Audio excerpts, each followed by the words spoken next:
Morning everyone. Hindi ज्ञान सागर channel में आप सभी का बहुत बहुत स्वागत है। आज की वीडियो में मैं जिस टॉपिक को लेकर आई हूँ वो है कि क्लास 9th की कृतिका का चैप्टर नंबर 3 रीढ़ की हड्डी। रीढ़ की हड्डी चैप्टर को मैं 2 पार्ट में बनाऊंगी क्योंकि वरना वीडियो बहुत लंबी हो जाती है, इसलिए इसे 2 पार्ट में बनाना है। तो आइए शुरुआत करते हैं चैप्टर से, रीढ़ की हड्डी, और लेखक का नाम है जगदीश चंद्र माथुर। पाठ की शुरुआत करने से पहले लेखक का जीवन परिचय जान लेते हैं। हिंदी के प्रसिद्ध लेखक एवं नाटककार जगदीश चंद्र माथुर का जन्म 16 जुलाई 1917 को उत्तर प्रदेश के बुलंदशहर जिले की तहसील खुर्जा में हुआ था। इनकी प्रारंभिक शिक्षा खुर्जा में हुई। इन्होंने उच्च शिक्षा यूइंग क्रिश्चियन कॉलेज इलाहाबाद और इलाहाबाद विश्वविद्यालय से प्राप्त की। बचपन से ही इनको नाटकों में विशेष रुचि थी, इसलिए वे स्कूल कॉलेज के सांस्कृतिक उत्सवों में नाट्य लेखन और अभिनय करते रहे और इनका यही शौक आगे चलकर सृजन में परिणत हो गया। और इनके नाटक हैं दशरथ नंदन, कोणार्क, शारदिया, पहला राजा, एकांकी है, भोर का तारा, ओ मेरे सपने आदि। इनके नाटकों में काफ़ी विविधता है और ये ऐतिहासिक नाटकों के साथ साथ सामाजिक समस्याओं से जुड़े एकांकी नाटक भी इन्होंने लिखे हैं। आपके कुछ व्यंग्य प्रधान नाटक भी चर्चा के विषय रहे हैं। रीढ़ की हड्डी पाठ एक सामाजिक एकांकी है। एकांकी आप जानती होंगे, 1 अंक का नाटक। एक अंक का नाटक। इस एकांकी में नारी को सम्मानजनक स्थान न मिल पाने की समस्या का बड़ा ही सुंदर चित्रण किया है। इसमें लड़के और लड़कियों में भेदभाव करने वाले लोगों पर प्रहार करते हुए लेखक द्वारा दोनों को समान सामाजिक प्रतिष्ठा देने की बात कही गई है इस पाठ में। तो आइए पाठ की शुरुआत करते हैं।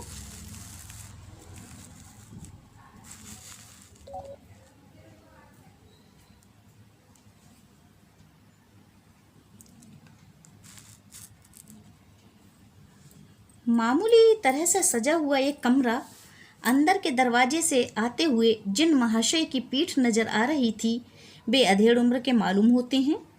एक तख्त को पकड़े हुए पीछे की ओर चलते चलते कमरे में आते हैं। तख्त का दूसरा सिरा उनके नौकर ने पकड़ रखा है। बाबू, अबे धीरे धीरे चल, अब तख्त को उधर मोड़ दे, उधर, बस बस। नौकर, बिछा दूं साहब? बाबू जरा तेज आवाज में, और क्या करेगा, परमात्मा की यहाँ अक्ल बट रही थी तो तू देर से पहुंचा था क्या? बिछा दूं साहब। और ये पसीना किस लिए बहाया है? नौकर तखत बिछाता है। ही। बाबू, हंसता क्यों है? अबे हमने भी जवानी में कसरतें की हैं, कलसों से नहाता था लोटों की तरह। ये तखत क्या चीज़ है? उसे सीधा कर। हाँ यूं, हाँ बस। और सुन, बहू जी से दरी मांग ला। इसके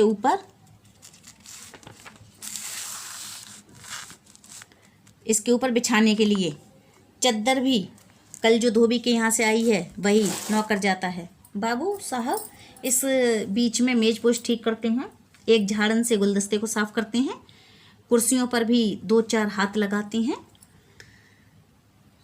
सहसा घर की मालकिन प्रेमा आती है। गंदुमी रंग, छोटा कद, चेहरे और आवाज़ से जाहिर होता है कि किसी काम में बहुत व्यस्त है। उनके पीछे पीछे भीगी बिल्ली की तरह नौकर आ रहा है, खाली हाथ। बाबू साहब हैं, उनका नाम रामस्वरूप है। दोनों तरफ देखने लगते हैं। प्रेमा, मैं कहती हूँ तुम्हें इस वक्त धोती की क्या ज़रूरत पड़ गई? एक तो वैसे ही जल्दी में। रामस्वरूप, धोती? प्रेमा, हाँ, अभी तो बदल कर आए हो और फिर न जाने किस लिए। रामस्वरूप, लेकिन तुमसे धोती मांगी किसने? प्रेमा, यही तो कह रहा था रतन जो कि नौकर है। रामस्वरूप, क्यों बे रतन, तेरे कानों में डांट लगी है क्या? मैंने कहा था धोबी के यहाँ से जो चद्दर आई है उसे मांग ला। अब तेरे लिए दूसरा दिमाग कहाँ से लाऊं? उल्लू कहीं का। प्रेमा, अच्छा जा, पूजा वाली कोठरी में लकड़ी के बक्स के ऊपर धुले हुए कपड़े रखे हैं ना, उन्हीं में से एक चद्दर उठा ला। प्रेमा, उठा ला। रतन, और दरी? नौकर जो है रतन वो कह रहा है, और दरी? प्रेमा, दरी यहीं तो रखी है कोने में, वह पड़ी तो है। रामस्वरूप दरी उठाते हुए, और बीवी जी के कमरे में से हारमोनियम उठा ला, और सितार भी, जल्दी जा। रतन जाता है, पति पत्नी तखत पर दरी बिछाते हैं। प्रेमा, लेकिन वह तुम्हारी लाडली बेटी तो मुंह फुलाए पड़ी है। इन दोनों की एक बेटी है जिसका नाम उमा है। इस घर का मालिक है रामस्वरूप और पत्नी का नाम है प्रेमा, और घर में एक नौकर है रतन, जिससे में तीनों में वार्तालाप चल रहा है। घर में कोई जैसे मेहमान आने वाला है तो घर में बड़ी साफ सुथराई हो रही है, और वो नए नए कपड़े चादर बिछाई जा रही हैं। रामस्वरूप, मुंह फुलाए, और तुम उसकी माँ किस मर्ज की दवा हो? जैसे तैसे करके तो वे लोग पकड़ में आए हैं। अब तुम्हारी बेवकूफ़ी से सारी मेहनत बेकार जाए तो मुझे दोष मत देना। प्रेमा, तो मैं ही क्या करूं? सारे जतन करके तो हार गई। तुम ही ने तो उसे पढ़ा लिखा कर इतना सिर चढ़ा रखा है। मेरी समझ में तो ये पढ़ाई लिखाई के जंजाल आते नहीं। अपना जमाना अच्छा था, आ ई पढ़ ली, गिनती सीख ली, और बहुत हुआ तो स्त्री सुबोधनी पढ़ ली। सच पूछो तो स्त्री सुबोधनी में ऐसी ऐसी बातें लिखी हैं, ऐसी बातें कि क्या तुम्हारी बीए और एमए की पढ़ाई होगी। और आजकल के तो लक्षण ही अनोखे हैं। जो उनकी बीवी हैं उन्हें आजकल की पढ़ाई अढ़ाई समझ में नहीं आती है। उन्हें तो बस ये चाहती हैं, जो मालकिन है प्रेमा, कि बस लड़कियां आ ई पढ़ लें, बस थोड़ा सा मतलब चिट्ठी पत्री पढ़नी आ जाए उन्हें। और जो घर के स्त्रियों के जो संस्कार वगैरह होते हैं, जैसे स्त्री सुबोधिनी पत्रिका है, उसमें कि रसोई के काम या घर को कैसे सजाए संवारा जाए, इस तरीके की बातें मतलब वो चाहती हैं, और उनका पढ़ाई लिखाई से कोई मतलब नहीं है। अब रामस्वरूप देखें क्या कहते हैं। रामस्वरूप, ग्रामोफोन बाजा होता है ना? प्रेमा, क्यों? रामस्वरूप, दो तरह का होता है, एक तो आदमी का बनाया हुआ, उसे एक बार चलाकर जब चाहे तब रोक लो, और दूसरा परमात्मा का बनाया हुआ, रिकॉर्ड एक बार चढ़ा तो रोकने का नाम नहीं। प्रेमा, हटो भी, तुम्हें तो ठटोली ही सूझती रहती है। ये तो होता नहीं कि उस अपनी उमा को राह पर लाते, यानी जो बेटी है उसे राह पर लाते। अब देर हो कितनी रही है उन लोगों के आने में। रामस्वरूप, तो क्या हुआ? प्रेमा, तुम्ही ने तो कहा था जरा ठीक ठाक करके नीचे लाना। आजकल तो लड़की कितनी ही सुंदर हो, बिना टीम टाम के भला कौन पूछता है। इसी मारे मैंने पाउडर शॉर्डर उसके सामने रख दिया, पर उसे तो इन चीज़ों से न जाने किस जन्म की नफरत है। मेरा कहना था कि इन आंचल में मुंह लपेट कर लेट गई। मैं बाज आई तुम्हारी इस लड़की से। जो लड़की है रामस्वरूप और प्रेमा की बेटी उमा, वो एक पढ़ी लिखी लड़की है, और उसे देखने वाले लड़के वाले आ रहे हैं। और वो जब आ रहे हैं तो इनकी जो प्रेमा है, तो उमा की माँ, उसने कहा कि अपने ज़रा पाउडर वाउडर लगा लो अपने चेहरे पर, जिससे कि सुंदर लगो। लेकिन वो लड़की जो है बिल्कुल जैसी है वो वैसी ही सामने दिखना चाहती है। उसे दिखावे से वो दूर रहने वाली लड़की है। तो इस तरीके की उसका स्वभाव है। वो चाहती है कि जैसी मैं हूँ वैसी ही मैं पसंद आऊँ, मैं दिखावा क्यों करूँ, ये चीज़ है इसमें। तो रामस्वरूप, न जाने कैसा इसका दिमाग है, वरना आजकल की लड़कियों के सहारे तो पाउडर का कारोबार चलता है।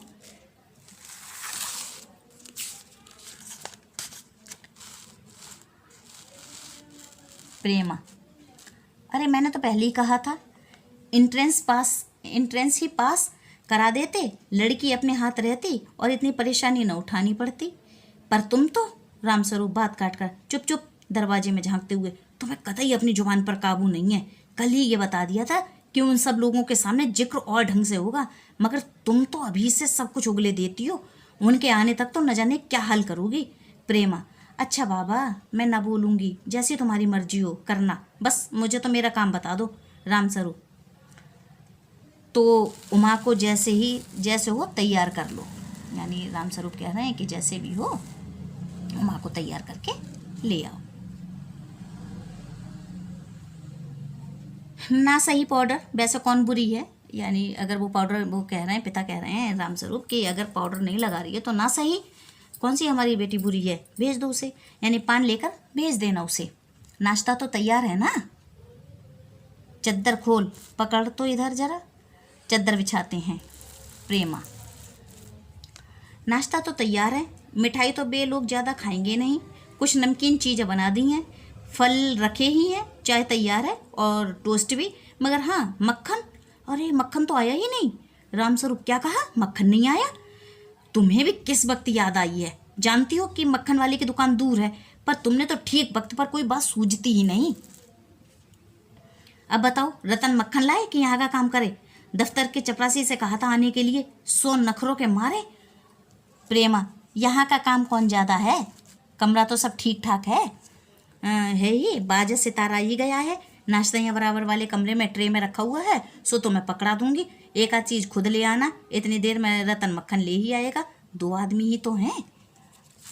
वो सफाई दे रही हैं कि मतलब ज़्यादा लोग थोड़ी नहीं है, 2 आदमी ही हैं, फटाफट फटाफट काम हो जाएगा, तुम ये कर लो, तुम ये कर लो, इस तरीके से। बाजा सितार इसलिए रखा जा रहा है ताकि लड़के वाले आ रहे हैं उन्हें बजाकर लड़की दिखा सके।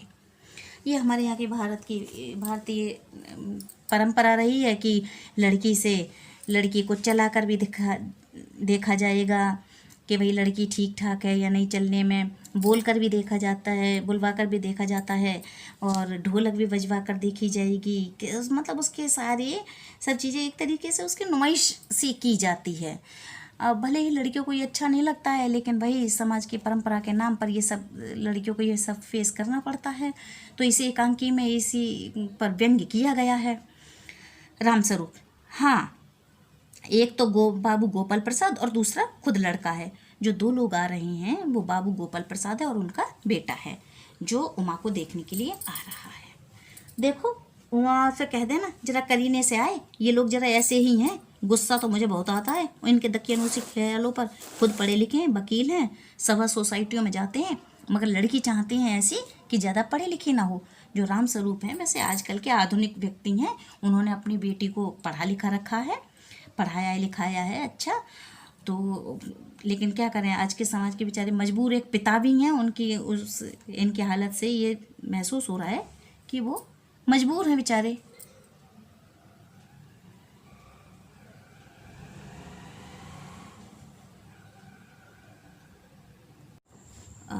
यहाँ पर रामस्वरूप अपनी पत्नी प्रेमा को बताते हैं कि बाबू गोपाल प्रसाद और उनका बेटा शंकर उमा को देखने आ रहे हैं। गोपाल प्रसाद पेशे से वकील है और सोसाइटियों में उनकी बड़ी इज्जत है, यानी वो अपनी लड़की के लिए कम पढ़ी लिखी बहू चाहता है। उसका लड़का भी बीएससी करने के बाद मेडिकल कॉलेज में पढ़ रहा है, वह भी लड़कियों की ऊंची शिक्षा के पक्ष में नहीं है, तो इसीलिए वो कह रहे हैं रामस्वरूप कि तुम अपनी उमा को समझा देना कि अपने आप को मतलब कम पास बताना है, और उन लोगों के उमा के अगर उच्च शिक्षित होने का किसी भी हालत में अगर पता चल गया तो काम बिगड़ जाएगा, यानी वो रिश्ते तय नहीं करेंगे। ये बात उन्हें समझाने की कोशिश कर रहे हैं। प्रेमा, और लड़का, बताया तो था तुम्हें, बाप शेर है तो लड़का सवा शेर, बीएससी के बाद लखनऊ ही तो पढ़ता है मेडिकल कॉलेज में, कहता है कि शादी का सवाल दूसरा है, तालीम का दूसरा, क्या करूं, मजबूरी है, मतलब अपना है, वरना इन लड़कों और इनके बापों की ऐसी कोरी कोरी सुनाता कि ये भी रतन, जो कि नौकर है, जो अब तक दरवाजे के पास चुपचाप खड़ा हुआ था, जल्दी जल्दी, बाबूजी बाबूजी,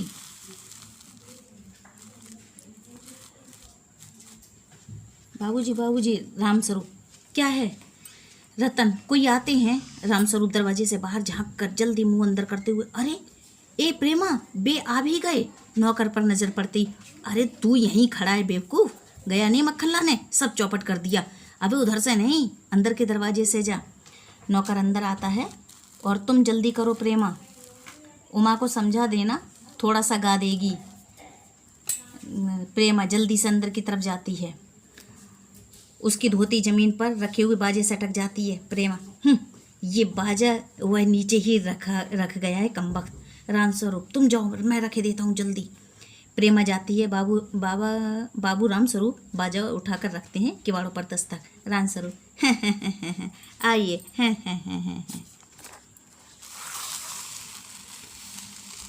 बाबू गोपाल प्रसाद, जो कि वो अतिथि आए हैं इनके घर में, जो लड़के वाला है, लड़का और लड़के का पिता। गोपाल प्रसाद लड़के के पिता का नाम है। बाबू गोपाल प्रसाद और उनके लड़के शंकर का आना, आंखों से लोक चतुराई टपकती है। आवाज़ से मालूम होता है कि काफ़ी अनुभवी और फितरती महाशय हैं। उनका लड़का कुछ खींचने पोरने वाले नौजवानों में से है। आवाज़ पतली है और खिसियाहट भरी, झुकी कमर इनकी खासियत है। रामस्वरूप, जो कि उमा के पिता हैं, अपने दोनों हाथ मलते हुए, हाँ हैं, इधर तशरीफ लाइए, इधर। बाबू गोपाल प्रसाद बैठते हैं, मगर बेंत गिर पड़ता है। रामस्वरूप, ये बेंत लाइए, मुझे दे दीजिए।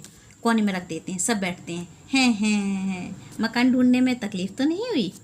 गोपाल प्रसाद, मकान ढूंढने में कोई?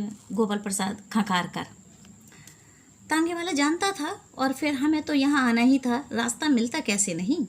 रामस्वरूप, हैं, ये तो आपकी बड़ी मेहरबानी है, मैंने आपको तकलीफ तो दी। गोपाल प्रसाद, अरे नहीं साहब, जैसा मेरा काम वैसा आपका काम, आखिर लड़के की शादी तो करनी ही है, बल्कि यूँ कहिए कि मैंने आपके लिए खासी परेशानी कर दी है। रामस्वरूप, हैं, ये लीजिए, आप तो मुझे कांटों में घसीटने लगे। हम तो आपके हैं सेवक ही हैं। थोड़ी देर बाद लड़के की ओर मुखातिब होकर, और कहिए शंकर बाबू, कितने दिनों की छुट्टियां हैं?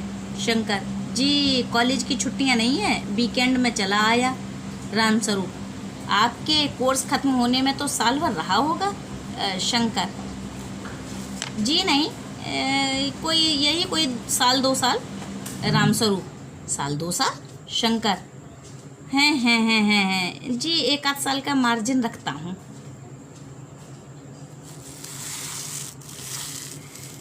एक 2 साल का मार्जिन रखता हूँ। गोपाल प्रसाद, बात यह है साहब कि ये शंकर 1 साल बीमार हो गया था। क्या बताएं, इन लोगों की इसी उम्र में सारी बीमारियां सताती हैं। एक हमारा जमाना था कि स्कूल से आकर दर्जनों कचौड़ियाँ उड़ा जाते थे, मगर फिर जो खाना खाने बैठते तो वैसी की वैसी ही भूख। रामस्वरूप, कचौड़ियाँ भी तो उस जमाने में पैसे की 2 आती थी। गोपाल प्रसाद, जनाब ये हाल था कि 4 पैसे में ढेर सी बलाई आती थी, और अकेले 2 आने के हजम करने की ताकत थी अकेले। और अब तो बहुत तेरे खेल वगैरह भी होते हैं स्कूल में, तब ना कोई वॉलीबॉल जानता था, न टेनिस, न बैडमिंटन, बस कभी हॉकी या क्रिकेट कुछ लोग खेला करते थे, मगर मजा कि कोई कह जाए कि ये लड़का कमज़ोर है। शंकर और रामस्वरूप खीस निपोरते हैं। रामस्वरूप, जी हाँ, उस ज़माने की बात ही दूसरी थी। हैं। गोपाल प्रसाद जोशीली आवाज़ में, और पढ़ाई का ये हाल था कि एक बार कुर्सी पर बैठे कि 12 घंटे की सीटिंग हो गई। 12 घंटे जनाब, मैं सच कहता हूँ, उस जमाने का मैट्रिक भी हुए अंग्रेजी लिखता था फर्राटे की, कि आजकल के एमए भी मुकाबला नहीं कर सकते। रामस्वरूप, हाँ जी, ये तो है ही। गोपाल प्रसाद, माफ़ कीजिएगा बाबू रामस्वरूप, उस ज़माने की जब याद आती है अपने को जब्त करना मुश्किल हो जाता है। रामस्वरूप, हैं, जी हाँ, वह तो रंगीन जमाना था, रंगीन। शंकर भी ही करता है। गोपाल प्रसाद एक साथ अपनी आवाज़ और तरीका बदलते हुए, अच्छा तो साहब बिजनेस की बात हो जाए। बिजनेस, अब आप समझ सकते हैं बिजनेस किसके लिए कहा जा रहा है। कोई बिजनेस थोड़ी नहीं करने आए, भाई लड़की को देखने आए हैं। तो यहाँ पर बिजनेस से पता चल रहा है कि गोपाल प्रसाद विवाह को बिजनेस कह रहे हैं। उनकी नज़र में विवाह व्यापार है। अब देखिए क्या होता है। रामस्वरूप चौंक कर, बिजनेस? अच्छा, ओ, लेकिन जरा नाश्ता तो कर लीजिए। गोपाल प्रसाद उठते हैं। गोपाल प्रसाद, ये सब आप क्या तकल्लुफ़ करते हैं? रामस्वरूप, हैं, तकलीफ़ किस बात की? हैं, ये तो मेरी बड़ी तकदीर है कि आप मेरे यहाँ तशरीफ़ लेकर आए, वरना मैं किस काबिल हूँ। हैं, माफ़ कीजिए ज़रा, अभी हाजिर हुआ, अंदर जाते हैं। गोपाल प्रसाद थोड़ी देर बाद दबी आवाज़ में, आदमी तो भला है, मकान से हैसियत भी बुरी मालूम नहीं होती, पता चले लड़की कैसी है। ये थोड़ी सी धीमी आवाज़ में अपने बेटे से कह रहा है। शंकर, जो उसका बेटा है, कहता है जी। कुछ खंकार के उधर देखता है। गोपाल प्रसाद, क्यों, क्या हुआ? शंकर, कुछ नहीं। गोपाल प्रसाद, झुककर क्यों बैठते हो? ब्याह तय करने आए हो, कमर सीधी करके बैठो, तुम्हारे दोस्त ठीक कहते हैं कि शंकर की बैकबोन, इतने में बाबू रामस्वरूप आते हैं, हाथ में चाय की ट्रे लिए हुए, मेज पर रख देते हैं, मेज पर रख देते हैं। गोपाल प्रसाद आखिर आप माने नहीं। रामस्वरूप चाय प्याले में डालते हुए, हैं आपको विलायती चाय पसंद है या हिंदुस्तानी? गोपाल प्रसाद नहीं नहीं साहब, मुझे आधा दूध और आधी चाय दीजिए और ज़रा चीनी ज़्यादा डालिएगा। मुझे तो भाई ये नया फैशन पसंद नहीं। एक तो वैसे ही चाय में पानी काफ़ी होता है और फिर चीनी भी नाम के लिए डाली जाए तो जायका क्या रहेगा? रामस्वरूप हैं कहते तो आप सही हैं।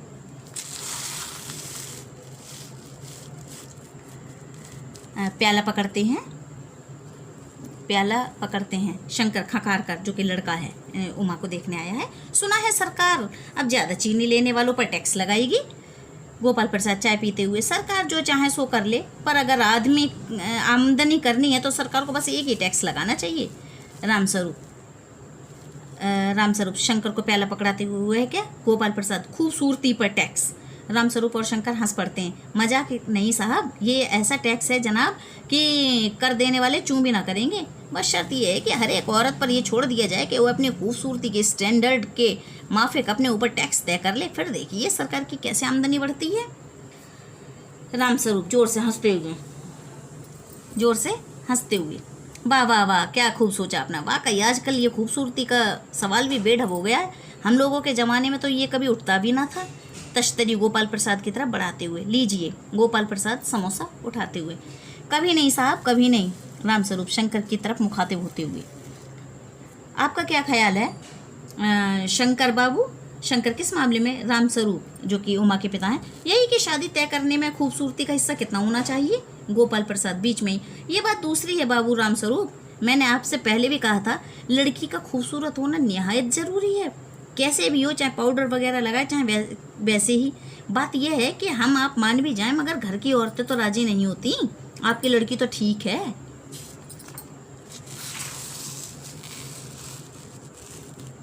रामस्वरूप जी हाँ वो है, तो आप भी देख लीजिए। गोपाल प्रसाद देखना क्या, जब आपसे इतनी बातचीत हो चुकी है तब तो ये रस्म ही समझिए। रामस्वरूप हैं ये तो आपका मेरे ऊपर भारी एहसान है। हैं गोपाल प्रसाद और जायचा यानी जो जन्मपत्री तो मिल ही गया होगा। रामस्वरूप जी जायचे का मिलना क्या मुश्किल है? मुश्किल बात है, ठाकुर जी के चरणों में रख दिए, बस खुद ब खुद मिला हुआ जाता है, मिला हुआ समझिए। गोपाल प्रसाद ये ठीक कहा आपने, बिल्कुल ठीक। थोड़ी देर रुककर, लेकिन हाँ ये जो मेरे कानों में भनक पड़ी है ये तो गलत है ना? रामस्वरूप चौंक कर, क्या? गोपाल प्रसाद ये पढ़ाई लिखाई के बारे में? जी हाँ बात साफ है साहब, हमें ज़्यादा पढ़ी लिखी लड़की नहीं चाहिए। गोपाल प्रसाद जो कि खुद एक वकील है वो ये बात कह रहे हैं, हमें ज़्यादा पढ़ी लिखी लड़की नहीं चाहिए। मैम साहब तो रखनी नहीं, कौन भुगतेगा उनके नखरों को? बस हद से हद मैट्रिक पास होनी चाहिए। क्यों शंकर? यानी ये ज़माने की ज़रा आप ये दुनिया देखिए, मतलब लोगों की मेंटलिटी देखिए कि अपना लड़का पढ़ा लिखा हो ठीक है, लेकिन लड़की ज़्यादा पढ़ी लिखी नहीं हो, क्योंकि पढ़ी लिखी लड़की होने का मतलब है कि अपने अधिकारों के प्रति सजग होना और अपने अधिकारों के प्रति आवाज़ उठाना। इसलिए समाज, ये पुरुष प्रधान समाज कभी नहीं चाहता कि स्त्रियां, महिलाएं पढ़ें लिखें। अगर वो पढ़ लिख गई तो अपने अधिकारों के प्रति जागरूक हो जाएंगी। और जो कि पहले के जो पुरुष थे स्त्रियों को अपने पैरों की जूती समझा करते थे, तो अब लड़कियां मुखर होने लगी हैं, उनके सवालों के जवाब देने लगी हैं, उनकी गलत बात का जवाब देने लगी हैं। तो ये चीज़ आदमियों को कहीं ना कहीं मतलब चोट करती है, उन्हें बर्दाश्त नहीं होती कि जो पहले स्त्रियां जो चुपचाप खामोशी से सुन लिया करती थी, तो वो सिर्फ सुनने का उनका कारण यही हुआ करता था, कम पढ़ी लिखी होती थी और उन्हें वो जानती थी बेचारी कि शादी हो गई है और पढ़े लिखे हैं नहीं तो हम जाएंगे कहाँ, तो किसी न किसी तरीके से वो गुजारा किया करती थी। लेकिन पढ़ी लिखी जो लड़की होगी वो अपने अधिकारों के प्रति सजग होगी, गलत बात को बिल्कुल भी बर्दाश्त नहीं करेगी। तो ये गोपाल प्रसाद यही कह रहे हैं, बस हद से हद मैट्रिक पास होनी चाहिए। क्यों शंकर? शंकर जी हाँ कोई नौकरी तो करानी नहीं। रामस्वरूप नौकरी का तो कोई सवाल ही नहीं उठता, जो कि उमा के बेचारे पिता हैं, उन्होंने अपनी बेटी को पढ़ाया लिखाया है, लेकिन फिर भी उन्हें क्या बात करनी पड़ रही है, ये समाज की विडंबना है। गोपाल प्रसाद, और क्या साहब, देखिए कुछ लोग मुझसे कहते हैं कि जब आपने अपने लड़कों को BA MA तक पढ़ाया तब तो उनकी बहुएं भी ग्रेजुएट लीजिए। भला पूछिए इन अक्ल के ठेकेदारों से कि क्या लड़कों की पढ़ाई और लड़कियों की पढ़ाई एक बात है? अरे मर्दों का काम तो है ही पढ़ना और काबिल होना। यानी यहाँ पर ये आपको समझ में आ रहा होगा कि मतलब आदमी की क्या मानसिकता है कि मर्दों का काम है, आदमियों का काम है पढ़ना और काबिल होना, यानी पढ़ने से काबिल होते हैं। और अगर औरत काबिल हो गई तो वो उनकी जो चतुराई है, उनकी जो मक्कारियाँ उन्हें वो पकड़ लेगी। तो इसलिए नहीं चाहते थे कि स्त्रियाँ पढ़ी लिखी हों। अगर औरतें भी वही करने लगी, अंग्रेजी अखबार पढ़ने लगी और पॉलिटिक्स वगैरह पर बहस करने लगी, तब तो हो चुकी गृहस्थी।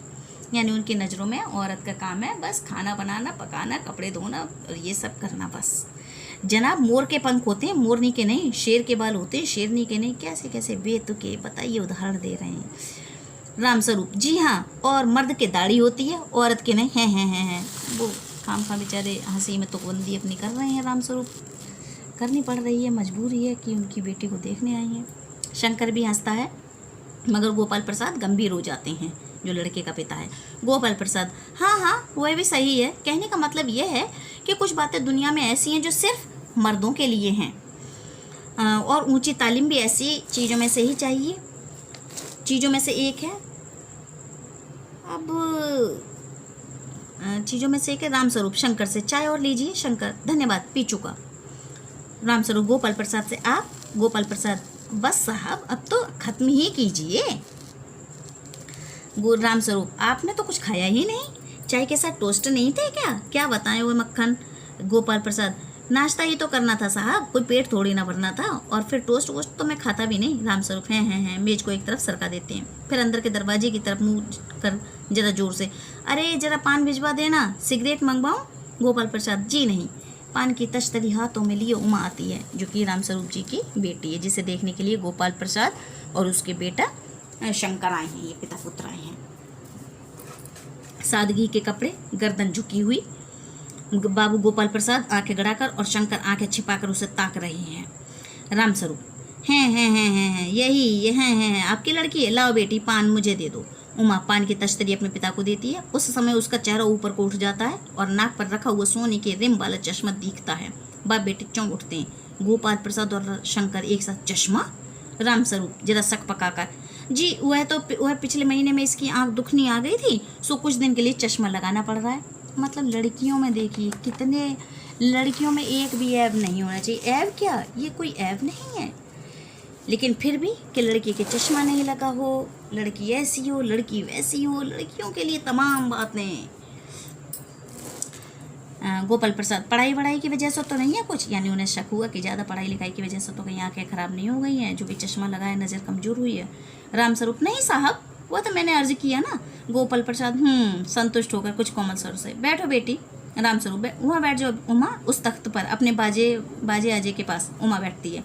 गोपाल प्रसाद, चाल में तो कुछ खराबी है नहीं, चेहरे पर भी छवि है। हाँ, कुछ गाना बजाना सीखा है? रामस्वरूप, जी हाँ, सितार भी और बाजा भी। सुनाओ तो उमा एक आध गीत सितार के साथ। उमा सितार उठाती है। थोड़ी देर बाद मीरा का मशहूर गीत मेरे तो गिरधर गोपाल दूसरों ना कोई गाना शुरू कर देती है। स्वर से जाहिर है कि गाने का अच्छा ज्ञान है। उसके स्वर में तल्लीनता आ जाती है, यहाँ तक कि उसका मस्तक उठ जाता है और उसकी आंखें शंकर की झेंपती आंखों से मिल जाती हैं और वह गाते गाते एक साथ रुक जाती है। रामस्वरूप, क्या हुआ? पूरा करो, गाने को पूरा करो उमा। गोपाल प्रसाद, नहीं साहब, काफ़ी है, लड़की अच्छा गाती है। उमा सितार रखकर अंदर जाने को उठती है। गोपाल प्रसाद, अभी ठहरो बेटी। रामस्वरूप, थोड़ा और बैठी रहो उमा। उमा बैठती है। गोपाल प्रसाद उमा से, तो तुमने पेंटिंग भी? उमा चुप। रामस्वरूप, हाँ वह तो मैं ये आपको बताना ही भूल गया, ये जो तस्वीर टंगी हुई है कुत्ते वाली, इसी ने खींची है, और वो उस तस्वीर और वह उस दीवार पर भी। गोपाल प्रसाद, ये तो बहुत अच्छा है, और सिलाई वगैरह? रामस्वरूप, सिलाई तो सारे घर की इसी के जिम्मे रहती है, यहाँ तक कि मेरी कमीजें भी हैं। यानी लड़कियाँ को गाना बजाना, ढोलक बजाना, सितार बजाना और खाना बनाना, ये सब आना चाहिए, कपड़े सिलना, लेकिन क्या नहीं है सीखना चाहिए? पढ़ाई नहीं करवानी चाहिए लड़कियों को। ये पढ़े लिखे समाज की मानसिकता आप देखिए। गोपाल प्रसाद, ठीक, लेकिन हाँ बेटी, तुमने कुछ इनाम भी जीते हैं। उमा चुप। रामस्वरूप इशारे के लिए खांसते हैं, लेकिन उमा चुप है। उसी तरह गर्दन झुकाए। गोपाल प्रसाद अधीर हो उठते हैं और रामस्वरूप सक पकाते हैं। रामस्वरूप जवाब दो उमा। गोपाल प्रसाद से हैं जरा शर्माती है। इनाम तो इसने। गोपाल प्रसाद जरा रूखी आवाज में, जरा इसे भी तो मुंह खोलना चाहिए। रामस्वरूप उमा देखो आप क्या कह रहे हैं, जवाब दो ना। उमा हल्की लेकिन मजबूत आवाज में, क्या जवाब दूं बाबूजी? जब कुर्सी मेज बिकती है तब दुकानदार कुर्सी मेज से कुछ नहीं पूछता, सिर्फ खरीदार को दिखला देता है। पसंद आ गई तो अच्छा है, वरना। रामस्वरूप चौंक कर खड़े हो जाते हैं। उमा उमा उमा अब मुझे कह लेने दीजिए बाबूजी। ये जो महाशय मेरे खरीदार बनकर आए हैं, ये लड़की का एक दुख बोल रहा है। उसके अंदर का जो दुख है वो उसे बड़ा ही दुख दे रहा है। तो उसके अंदर की जो बात है वो उसकी जुबान पर आ गई हैं।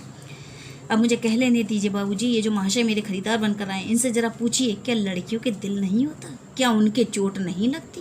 क्या बेबस भेड़ बकरियां हैं जिन्हें कसाई अच्छी तरह देखभाल कर। गोपाल प्रसाद ताव में आकर, बाबू रामस्वरूप, आपने मेरी इज्जत उतारने के लिए मुझे यहाँ बुलाया था? उमा तेज आवाज में, जी हाँ, और हमारी बेइज्जती नहीं होती जो आप इतनी देर से नाप तोल कर रहे हैं। और जरा अपने इन साहबजादे से पूछिए कि अभी पिछली फरवरी में ये लड़कियों के हॉस्टल में इर्द गिर्द क्यों घूम रहे थे और वहाँ से कैसे भगाए गए थे। शंकर, बाबूजी चलिए। जो बेटा है उसकी जब पोल खुली, उमा ने पोल खोली तो कहने लगा, गोपाल प्रसाद, लड़कियों के हॉस्टल में? क्या तुम कॉलेज में पढ़ी हो?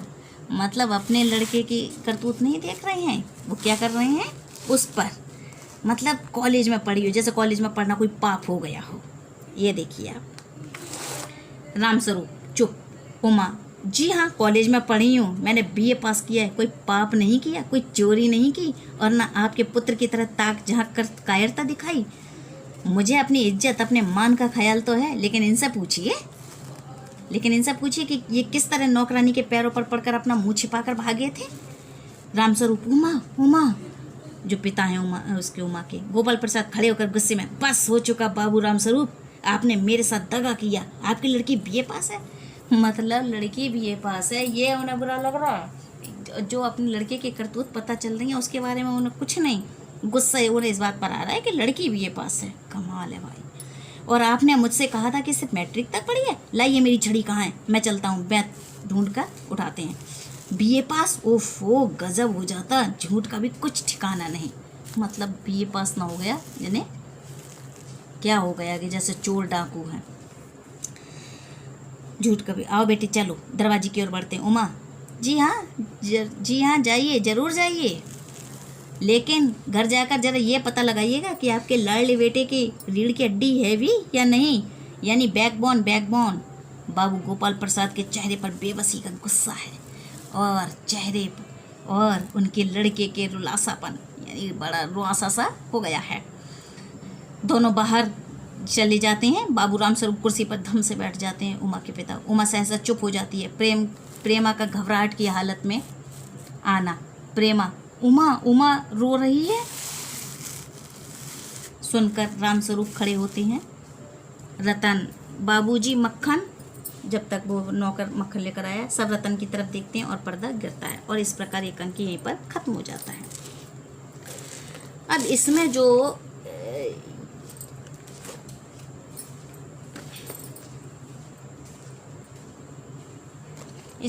रामस्वरूप की लड़की उमा नारी के स्वाभिमान, उसकी व्यक्तित्व संपन्नता एवं दृढ़ता की प्रतीक है। उमा वो बीए पास है, उसे लड़के वाले देखने आते हैं, लेकिन जो उमा है उसे अपने प्रदर्शन की वस्तु बनना पसंद नहीं है। वह संगीत विद्या में निपुण है, किंतु चरित्रहीन शंकर के सामने नहीं गाना चाहती, इसीलिए वो गाते गाते रुक जाती है और वह अपने प्रति अन्याय के विरुद्ध आवाज़ उठाती है। और गोपाल बाबू उसके विषय में ढेर सारे सवाल जब पूछते हैं तो वह उसे अपना अपमान लगता है। वह मजबूत किंतु बड़े ही विनम्र विरोध उसने प्रकट किया और लड़की को उसकी इच्छा के बिना सजावटी वस्तु की तरह लड़के वालों के सामने प्रस्तुत किया जाए, ये इसके लिए वह उसका प्रतिवाद करती है। और इस तरह से इसमें उमा का जो किरदार दिखाया है वो एक सशक्त आधुनिक नारी का दिखाया गया है, जिसमें आत्मसम्मान का भाव है। ये नहीं है कि गाय भेड़ बकरी की तरह जिधर चलाया उधर चल दी, तो उस तरीके का नहीं, बल्कि उसमें आत्मसम्मान का भाव है और वह गलत बातों का विरोध करके लड़के वालों को खोखली नैतिकता की पोल सिखाती है।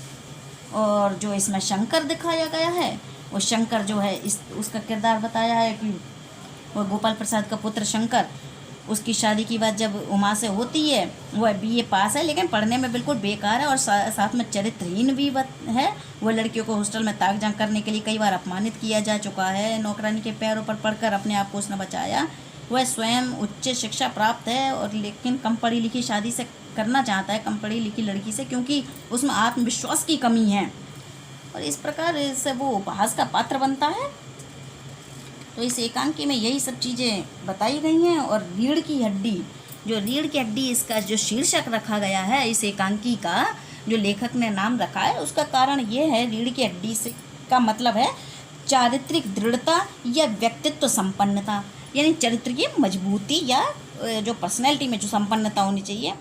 लेकिन अब इस पाठ में जो है बिल्कुल समाज की बुराइयों में लिपटे हुए हैं ये शंकर, और उसके अंदर जो है बिल्कुल भी मजबूती नहीं है, न चरित्र में है, न किसी तरीके की, चरित्रहीन व्यक्ति है। और इसीलिए इसका नाम रीढ़ की हड्डी नाम लिखा गया है। और इस एकांकी को लिखने का उद्देश्य लेखक का यही है कि स्त्रियों के व्यक्तित्व की स्थापना और उनकी मर्यादा की रक्षा करने का प्रयास है।